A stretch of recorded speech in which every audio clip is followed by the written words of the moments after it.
You know, magic is coming back. It was very, very, very hot in the 90s, and then in the 2000s it kind of slowed down until about a year ago. It's resurging now. Magic is universal, so it breaks all the language barriers. So that's part of the appeal of it. China is very big on magic. It's coming back in America right now. We're hoping to make an imprint here in Australia. So, you know, pretty much the world. I think the cirque shows took over the spectacle of magic and the visual nature of it. And they were so big and so spectacular. In the 90s, magic was the cirque of the world. Then that kind of faded away. There also wasn't really a leader. David Copperfield was sort of the leader out there, and then he had been around for a while, and then the world was looking for something new. So we have Chris Angel and Darren Brown and David Blaine, and I think one or two of these guys may be the next household name. Magic moments, memories we've been sharing. I saw this movie called Reservoir Dogs. That was Quentin Tarantino's movie, and ever since I was young, I've been a really big fan of Quentin Tarantino, and that was one of the movies I saw when I was probably way too young to see it. And I watched it. I remember I liked the scene where Michael Madsen's character cut off the ear of the police officer while dancing around to Steeler's Wheel. And I thought that was really, at the time I didn't know what the word dichotomy meant, but later I learned dichotomy is the best way that I think describes that. You have two extremes, and it's really creates an uncomfortable moment, but you can't look away, which you can't really watch, and it's just this weird situation that you're kind of forced to watch.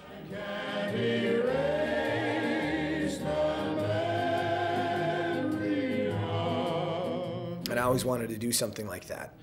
And I tried different things and nothing really clicked until I just had this idea to try combining the song Magic Moments with something like that. And because Magic Moments has such a silly tune and the whistling and all that, you know. Plus, it's a super addictive song. Magic moments filled with love.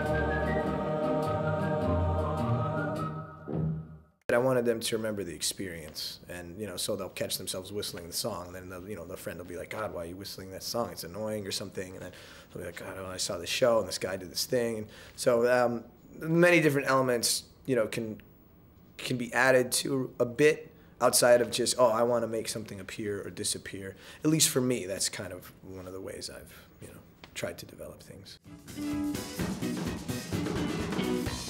Normally, as a solo performer, it's indulgent, whatever you want to do, it's your way or the highway. In this case, you have magicians, all who perform a repertoire of magic and illusions, and the magic that each one of us performs has to be complementary to the other. We have to be fair and democratic in the way we create something, because one person might do something that another person might want to do, and maybe there are some historical things there between the performers, and so it's delicate, very, very delicate. You know, there are a lot of egos, and these are very accomplished, world-class magicians.